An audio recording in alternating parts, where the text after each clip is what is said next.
Salam əziz abituriyentlər, Paradoks Tədris İnkişaf Mərkəzinin 2025-ci il 7 dekabr tarixində keçirdiyi OTK sınağının izahına baxacaq.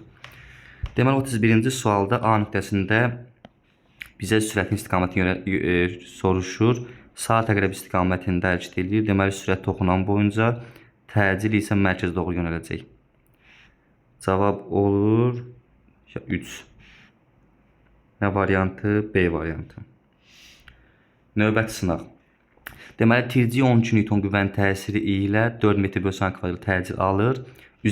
Onun kütləsi üzərinə 1 kg olan cisim qoyaraq həmin qüvvə ilə dartdırdı. Həmin qüvvə sözünü deyirsə, deməli bizim qüvvə sabit qalır. Qüvvə sabitsə, deməli A1 bölünsün A2 bərabər olur M2 bölünsün M1-ə. İndi bizim qüvvəmiz 12 Newton, təcil 4-sə kütləni tapmaq istəsək, 12-ni 4-ə böldük, cismin kütləsi 3 kiloqram olur. Düz, əgər üzərinə biz bunun 1 kiloqram da əlavə etsək, ümumi kütlə olur 4 kiloqram. O zaman əvvəlki təcil 4 idi, sonraki təcili bilmirəm, sonraki kütlə 4 kiloqram olur, əvvəlki kütlə 3 kiloqram. Yerinə yazıram, bu da buradan alınır A2 bərabərdir, 12 bölü 4, 3. Cavab oldu D variantı. Növbəti sual. Hansı ifadə doğrudur? Əgər cisim müəyyən səthində üzürsə. Deməli, əgər cisim müəyyən səthində üzürsə, deməli bizdə ağırlıq qüvvəsi bərabər olur, F ağırlıq bərabər olur, F Arximedə. Müəyyən səthində üzürsə. O zaman cismin çəkisi bərabər olur 0. Üzürsə sözünü görən kimi cismin çəkisi 0 olur. Həmçinin birinci səhvdir, çünki cismin sıxlığı müəyyən sıxlığından çoxdursa, cisim müəyyən dibinə doğru batır, 1 çıxdı. Cismə təsir edən ağırlıq qüvvəsi Arximed qüvvəsinə bərabərdir, 2 doğrudur. Üzmə olanda belə yazırıq, 3 cisim üzürsə çəki 0-dır. Cavab olur 2 və 3. C bəndi. Enlə dalğanın uzunluğu 6 metr, rəqsənin tezliyi. Deməli, liam da bərabərdir 6, tezliyi bərabərdir 8. Bizim düsturumuz dalğanın yayılma sürəti liamda nüdür. Bu da 6 vurulsun 8. Cavab edir 48 metr bölü saniyə.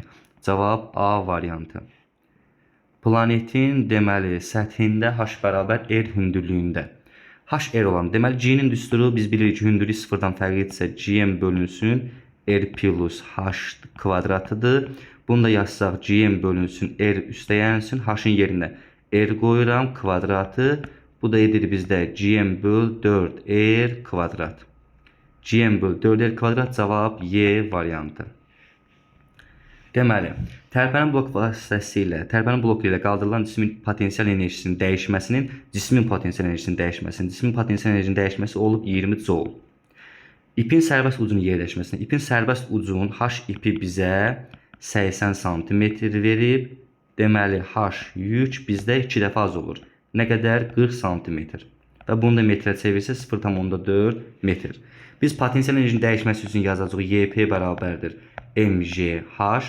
YP'nin yerinə 20 bərabərdir. M vurulsun 10, vurulsun 0,4.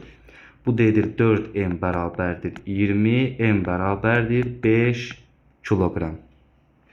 Cavab etdi D bəndi. Növbəti sualımız 37. İpə bağlanmış cisim harmonik rəqs edir. Harmonik rəqs edir, deyir cismə hansı qüvvələr təsir edir. Deməli, bir dənə cisim götürək. Bu cisim harmonik rəqs edir. Burada ipin gərilmə qüvvəsi, bir də ağırlıq qüvvəsi var. Düz, harmonik rəqs edirsə, yalnız sürtünmə qüvvəsi deyə bilməliyik. Cismə təsir edən qüvvələr ipin gərilmə qüvvəsi. Niyə? Çünki ip cismi saxlayıb, o da bir qüvvədir. Və ağırlıq qüvvəsi cismi yer tərəfindən cəzb olunduğu qüvvə. Cavab olur nə bəndi? İpin gərilmə qüvvəsi və ağırlıq qüvvəsi. Cavab olur Y variantı. Növbəti sual. Cisim X oxu üzrə hərəkət edən cismin sürətinin proyeksiyasının zamanası qrafiki verilmişdir. Bizə VT qrafiki verilibdir. VT qrafiki verib hərəkət istiqaməti neçə dəfə dəyişdiyi soruşulur. Hərəkət istiqaməti dəyişəndə cismin sürəti 0-a bərabər olmalıdır. Biz də görürük ki, cisim qrafiki T oxunu neçə dəfə kəsib? 2 dəfə kəsib. Əgər T oxunu 2 dəfə kəsibsə, hərəkət istiqamətini 2 dəfə dəyişəcək. Cavab olur E variantı. Növbəti sualımız deməli, əgər yay görürüksə, yay görən kimi yanına yazırıq F elastiklik və burada ip var, ipin gərilmə qüvvəsi. F elastiklik bərabərdir. Bu yay M1 və M2-ni götürüb. F elastikin yerinə yazmalıyım M1 üstəyənsin M2 vurulsun G. İpin gərilmə qüvvəsi. İp nəyə götürübdü? İp M2-ni götürüb. Yerinə yazırıq M2 vurulsun G-yə. İndi ipin gərilmə qüvvəsini hesablasaq M2 0,1-dir. 0,1 vurulsun 11 Newton eləyəcək. İkincidə isə 0,4 ilə 0,1-in cəmi hər ikisini götürüb eləyir 0,5 vurulsun 10. Bu da 5 Newton edəcək. İndi ipin gərilmə qüvvəsinin F elastikliyə nisbətini istəyir. Bu da 1 bölünsün 5. Cavab edir 0,2. Nisbət o qədər edir. D bəndi. Hansı qrafik açıq su hövzəsində dərinliyində tam təzyiqin, dərinlikdən hansı qrafikin veribdir? Deməli, bu bizim gölümüz olsa, tutalım bu bizim gölümüzdür, su səthidir, müəyyən bir nöqtə var, dərinliyi vardır. Bu nöqtədə təzyiqi tapmaq üçün bir yuxarıdan atmosfer təzyiqi göstərir. Yəni P tam bərabərdir. Atmosfer təzyiqi üstə gəlsin. Bir də bizdə nə hansı təzyiq var? Hidrostatik təzyiq, ρGH. Göründüyü kimi bizim tam təzyiqimiz hündürlükdən, dərinlikdən daha doğrusu üzr istəyirəm, dərinlikdən xəttə asılıdır. Yəni dərinlik artdıqca cisim daha çox dərinə getdikcə tam təzyiq artır və başlanğıc qiymət kimi nəyi alır? Atmosfer təzyiqini alır. Çünki burada cisim bu nöqtədə olduğu halda dərinliyi sıfırdır, amma cismin üzərində olan təzyiq atmosfer təzyiqidir. Ona görə sıfırdan başlamır. Cavab olur C variantı. C bəndi. Növbəti sual watt vurulsun saniyə kubu, watt vur saniyə kubu bölünsün metr kvadrat yazıb. Wattın açılışını yazırıq. Kilogram vurulsun metr kvadratı bölünsün saniyənin kubu vur saniyə kubu bölünsün metrin kvadratı. Saniyə kublar getdi, metr kvadratlar getdi. Cavab qaldı kilogram. Yəni nəyin vahidi? Kütlənin vahidi. C bəndi. Hansı halda liftdəki oğlanın çəkisi sükunət çəkisindən böyükdür? Deməli, oğlanın çəkisinin sükunət çəkisindən böyük olmağını istəyir. Deməli, oğlanın çəkisi mg plus a olmalıdır ki, mg'dən, yəni sükunətdəki çəkisindən böyük olsun. Biz də mg plus a təcil şaquli yuxarı yönələndə yazırıq. Cisim yuxarı yeniləşən hərəkət etdikdə, cisim yuxarı hərəkət edirsə V yuxarı, yeniləşən A yuxarı. Deməli, birinci hal doğrudur. İkinci, aşağı bərabər yavaşlayan deyir. Aşağı gedirsə V aşağı, bərabər yavaşlayansa A yenə yuxarı olmalıdır. Bərabər yavaşlayanda A ilə V əks istiqamətdə olur. Deməli, 2-də də bizə aiddir. Yəni, çəki sükunətdəkindən böyük olur. Bərabər sərtlidir A sıfırdır. Sükunətdəki çəkiyə bərabər olur. Aşağı bərabər yeniləşəndir V aşağı, bərabər yeniləşəndirsə A aşağı, A aşağıdırsa mg minus A olur. Yəni, sükunətdəki çəkisindən kiçik olur. Bizim cavabımız olur 1 və 2. Cavab olur D variantı. Hansı ifadə doğrudur? Ağırlıq qüvvəsinin işi həmişə müsbətdir, yanlışdır. Cisim yuxarı qalxanda, cisim yuxarı hərəkət edəndə ağırlıq qüvvəsi hərəkətin əksəndə dəyişim mənfi olur. Aşağı gedəndə müsbət olur. Yəni, bir həmişə sözünə görə yanlışdır. Ağırlıq qüvvəsinin işi həm müsbət, həm də mənfi ola bilər. Elastiklik qüvvəsi konservativ qüvvədir. Bəli, 2 dənə məşhur konservativ qüvvə var. Birinci hissənin topluda biri elastiklik qüvvəsidir, digəri isə ağırlıq qüvvəsidir. 2 doğrudur. Həm də elektromaqnit təbiəti qüvvədir. Sürtünmə qüvvəsi qapalı trayektoriyada gördüyü iş sıfıra bərabərdir. Qapalı trayektoriyada gördüyü iş sıfıra bərabər olan qüvvə hansı qüvvədir? Konservativ qüvvədir. Sürtünmə qüvvəsi konservativ qüvvə deyil. Ona görə 3-ü çıxırıq. Yalnız konservativ qüvvənin işi qapalı trayektoriyada sıfıra bərabər olur. Yalnız olur. Cavab 2. Nə bəndi? E bəndi. Növbəti sual 44-cü sualda. Avtomobilin mühərrikinin gücünün sabit qiymətində dartı qüvvəsi 2 dəfə azalsa kinetik enerji. Əvvəlcə nə edirəm? Deməli, gücün düsturu bizdə F dartı vurulsun V idi. Buradan sürəti tapmaq istəsəm, gücü bölməliyəm F dartıya. Əgər güc sabitsə, ümumiyyətlə avtomobilin gücü sabit qəbul olunur. Bizim sürətimiz dartı qüvvəsinin necə asıdır? Tərs asıdır. Dartı qüvvəsi 2 dəfə azalıbsa, deməli sürət neçə dəfə artıb? 2 dəfə artıb. Məlum məsələdir, sürət 2 dəfə artanda kinetik enerji onun kvadratı dəfə, yəni 4 dəfə artacaq. Çünki düsturumuz YK bərabərdir. MV kvadratı bölünsün 2. V 2 dəfə artsa, YK 4 dəfə artır. Cavab olur B bəndi. Burada şaquli yuxarı cismi üçün veribdir bunu. MV0 kvadrat bölünsün 2. Şaquli yuxarı cisimdə tam enerjinin düsturudur. P kvadrat bölünsün 2M kinetik enerjinin düsturudur. Biz də tam enerjinin kinetik enerjini çıxanda hansı enerjini tapırıq? Cismin ani potensial enerjisi. D variantı. 46-cı sualda bizə impulsun zamanası qrafiki verilir. Bilirik ki, impulsun düsturu P bərabərdir M vurulsun V'dir. Impulsun qrafiki necə olursa, sürətin də qrafiki eyni formada olur. Sadəcə impuls sürətdən M dəfə, M də skalar cəmiyyətdir, istiqamətli bir rol oynamır. M dəfə fərqlənir. Onda PT qrafiki belədirsə, bizim VT qrafikimiz eyni bu formada olacaq. İndi bizim qrafikimiz zaman oxundan, yəni sıfırdan uzaqlaşdığına görə cisim bərabər yeyinləşən hərəkət edir.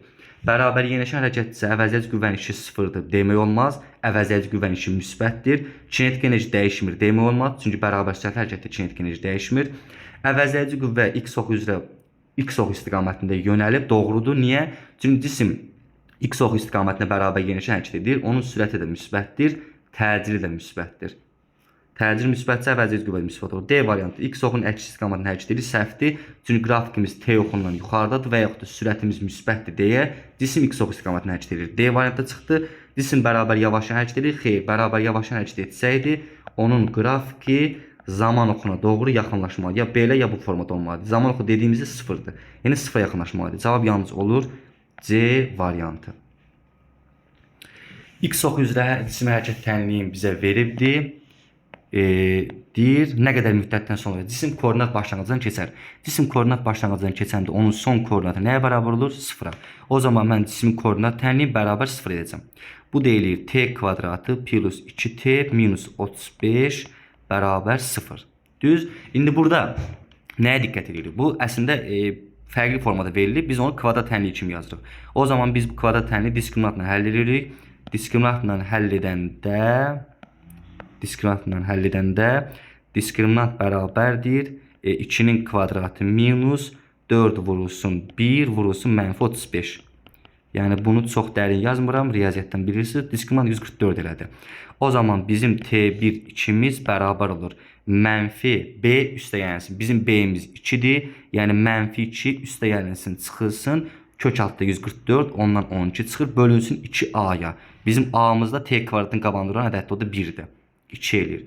Bu da 2 kök alınır burada. Mənfi 2 çıx 12 böl 2 edir mənfi 7. Mənfi 12 üstənsin 12 böl 2 5 eləyir. Bilir ki zaman üçün mənfi qiymət götürmə olmaz. Cavab olacaq 5 saniyə.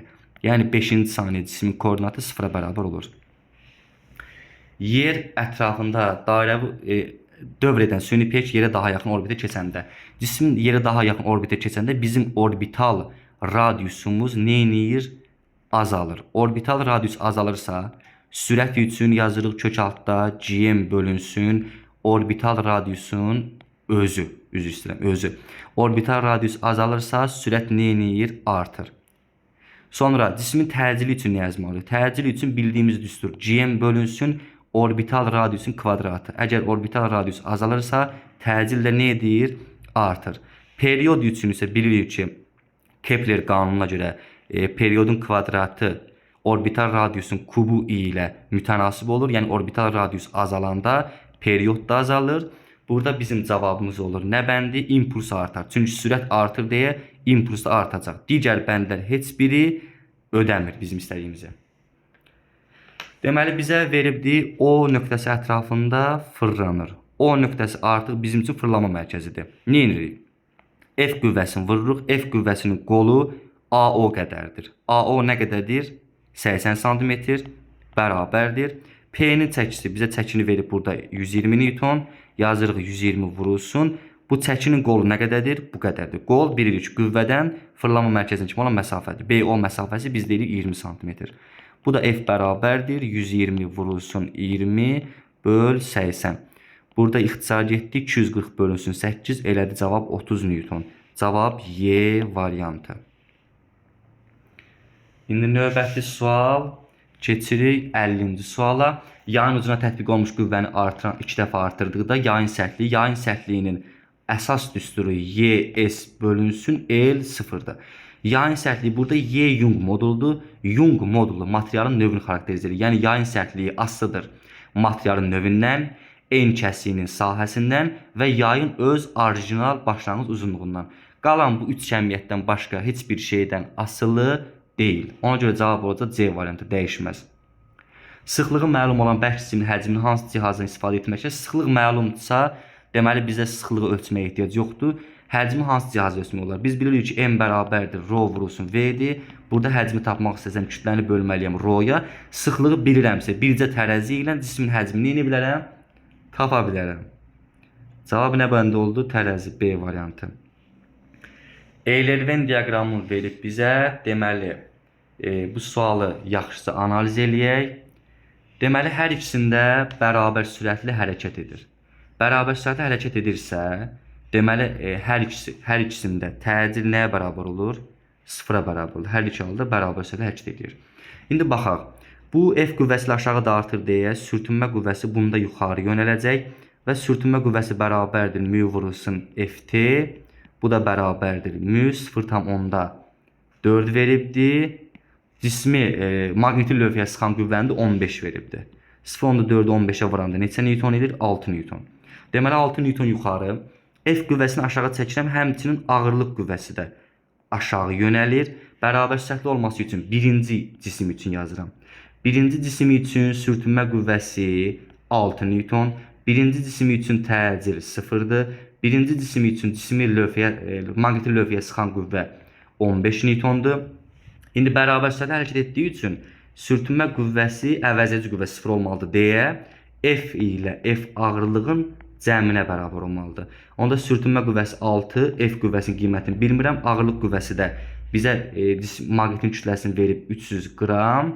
300 qram 0,3 kiloqram edir. O zaman ağırlıq qüvvəsi bərabər olur mg. Bu da edir 3 newton. F üstəgəlsin 3. Buradan tapıram ki, F qüvvəsinin qiyməti 3 newton olur. Bu bizim birinci cisim üçün olan həllimiz. İndi ikinci cismi də o formada hesablayacağım. F qüvvəsini yuxarı dağıtırsa, bu dəfə sürtünmə yuxarı gedəndə hərəkətin əksinə, ağırlıq qüvvəsi də aşağı doğrudur həmişə. mg yazdım. F ağırlıq bərabər sürətli olması üçün F bərabər olmalıdır. F sürtünmə plus F ağırlığa. F yəni bərabər olmalıdır. F sürtünmə plus mg. F sürtünməni bu cisim üçün hesablasaq 6 newton, üstəgəlsin ağırlıq qüvvəsi də 3 newton, cavab edir 9 newton. Yəni ikinci cisim üçün F qüvvəsinin qiyməti 9 newton olur. İkinci cisimdə bərabər sürətlə hərəkət edir deyə təcili 0 olur. İkinci cisimdə lövhəyə sıxan qüvvə 15 newtondur. Və s. İndi cavabları düzəldək. Deməli, deyir sürtünmə qüvvəsi 6 newtondur. Hər ikisində sürtünmə qüvvəsi 6 newtondur. Yəni 1 getdi, hər ikisinə aiddir. 3-ə getdi. 2. Tətbiq olunan qüvvə 9 newton. 9 newton qüvvə hansına aid idi? İkinci cisimə aid idi. Düz, deməli 2 getdi ikinci cisimə. 3. Tətbiq olunan qüvvə 3 newtonda hansına aiddir? Birincinə aiddir. 3 getdi 1-ə. 4. Lövhənin maqniti göstərdiyi reaksiya qüvvəsi. Əgər bizə deyir ki, maqniti lövhəyə sıxan qüvvə 15 newtondur. Deməli, maqnit lövhəyə 15 newtondan təsir edirsə, lövhə də maqnitə 15 newtondan təsir edəcək. Yəni, hər iki halda reaksiya qüvvəsi 15 newtondur. 4. Hər ikisinə aiddir. 5. Maqnitin təcili 0-a bərabərdir. Niyə? Çünki bizə şərtdə deyir ki, bərabər sürətlə hərəkət etdirilir. Bərabər sürətlə hərəkət etdirilirsə təcili 0 olur. 5 getdi 3-ə. Cavab oldu 3, 2, 1, 4, 5. 3, 2, 1, 4, 5. Cavab oldu nə bəndi? C variantı. Növbəti sualımız kütləsi 35 tərpənməz blokda. Tərpənməz blokda ETA-nın düsturu mg bölünsün F vurulsun 100'dür. Bu tənliyi həll edirəm. 70 bərabərdir. M 35'dir. 35 10'a vuranda 350 bölünsün F vurulsun 100'ə. Buradan da tapıram ki F bərabərdir. 3000, daha doğrusu 35.000 bölünsün 70. 3500'ü 7'ye böləndə neçə eləyir? 500 kilogram. Üzr istəyirəm, 500 newton. Növbəti sualımız deyir ki, neçənci saniyənin sonunda kinetik enerjisi 64 olar. Bizə kütləni veribdir. Kütlə nə qədərdir? Kütlə 0,5 kiloqramdır. Əvvəlcə kinetik enerji deyir 64'dür. Ki, YK bərabər 64 edirəm. YK-nın yerinə yazıram mv kvadrat bölünsün 2 bərabər 64. M 0,5'dir. Onda 0,5 V'nin kvadratı bərabər 2 vur 64 128. V kvadratı bərabərdir 128 bölünsün 0,5 yəni 2-də 1'ə elə 256. Buradan V'ni tapıram neçə edir? 16. İndi bizim cismimizin başlanğıc sürəti V0 0'dır. Təcili 8 bölünsün 10 yəni 0,8'dir. Sürətin düsturunu yazıram. Sürətin düsturu V bərabərdir A vurulsun T'yə. Yəni 16 bərabərdir 0,8 vurulsun T. T bərabər oldu 20. 20-ci saniyə. 55-ci sual. Harmonik rəqs edən yaylı rəqqasın tarazlıq vəziyyətindən olan yerdəşməsinin zaman as qrafiki verilib, yerdəşmə verilib. Biz görürük ki, AB qrafikinin forması bizdə yeyinləşənə aiddir. Yəni biz yeyinləşən hərəkətdə bilirdik, yeyinləşən hərəkətdə x-in qrafiki bu formada ola bilir. Yeyinləşəncə deməli cismin sürətinin modulu azalır, səhvdir. Çünki yeyinləşəndə sürət nə edir? Artır, bir səhvdir. Cisim bərabər yeyinləşən hərəkət edir. Xeyr, deməli bizim cismimiz yaylı rəqqasda yeyinləşən hərəkət edirsə, deməli o tarazlığa doğru hərəkət edir. İndi yay kənar vəziyyətdən tarazlığa doğru hərəkət edirsə, deməli yayda olan elastiklik qüvvəsi nə edir? Azalır. Elastiklik qüvvəsi azalanda təcil də azalır.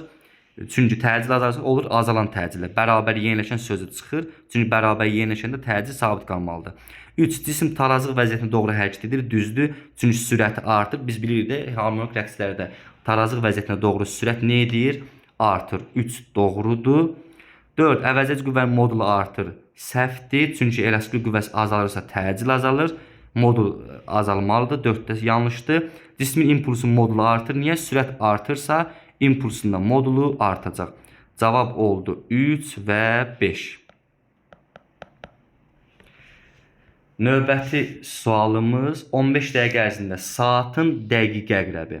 Deməli, əvvəlcə dövrlərin sayını tapaq. Heç belə etməyək. Yolun düsturu 2pi r balaca t bölünsün böyük t-dir. Düz. Buradan 2 vurulsun, 3 vurulsun, radius vurulsun, balaca t 15 dəqiqədir. Dəqiqə əqrəbin periodu isə 60 dəqiqədir. Bu tənliyi bərabər edirəm 9 santimetrə. Dəqiqələr getdi. Burada 15 ixtisar aparım 4 qalır. Yuxarıda 6r bölünsün 4. 1/5 r bərabər 9 santimetr. R bərabər olur 6 santimetrə. Cavab 6 santimetr. Şimdi yoldaşlar bunu özüm yazacağım. Həllini siz düzəldərsiniz. Bura f-dirsə bunu qırmızı ilə yazaq. Bura f-dirsə bu da f olur. Paraleli də f olur. F-dirsə bura olur 2f. Bunun da çəkisi p. Deməli birincidə 2f bərabər p olur. Yəni birinci üçün yazmalıyıq f bərabərdir. p bölünsün 2-yə. İndi ikinci üçün f və f yazsaq bura. F izləyirəm. Olur 2f, 2f, 2f. Yazıram bura 2f, f. Bunun üçün nə qədər oldu? Qüvvə 3f oldu. Onda b üçün yazmalıyam 3f bərabər p. F bərabər olur p bölünsün 3-ə. İndi c bəndi üçün f. Üzrü sayım. F. Burada f olacaq. İzləyirəm ipi. Burada f olacaq. Burada f olacaq. O zaman f bu qola 2f düşəcək, bu qola da 2f düşəcək. Burada olacaq 4f bərabərdir p-yə. F bərabər oldu p bölünsün 4-ə. Burada isə f yenə p-dir. Yəni bizim burada f-imiz birbaşa p-yə bərabərdir. Belə bir bənd yoxdur. Yəni bu heç bir varianta getmir. İndi bunu izləyək. F-dir. İpi izləyirəm. Bu da f olur.